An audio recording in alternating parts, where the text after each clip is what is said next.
ضلع ټانګ د خیبر پښتونخوا پسمان د ترینه ضلع ده. نن هم دغې ضلعې 80% خلک غربت ژوند کوي. بل خوا نوي کال 2020 کې حکومت لخوا ملک نورو سیمو په رنګ ټانګ ولس ته هم تیلو او خوراکي موادو په شکل کې ګرانۍ تحفه ورکړې چې ځایي ولس یې په آواز اوچتولو مجبوره کړی.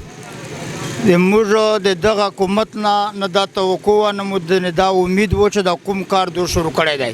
که یوه طرف ته سوچ وکړې د بېروزګارۍ حد دی، ټوټل مشیندري ولاړه، غریب در په در مزدوران نشته. په بل طرف ته دغه د نوي کال اول زه وایم چې دا په غریب عوام باندې اټم بم دی، دا پټرول او ډیزل او مصنوعات چې کوم دو ګران کړل. یوه میاشت 10 ورځې کېږي دلته ولاړه نسم چلوله، ګرام د هر شی ماته واره نسته، د تیل په چوک پوره کوي. کې چلوو خو سبا ماته چې کېږي که نه چې کېږي کو چېرته وایي غوړي نسته، چیني نسته، پخې نسته، داڼه نسته.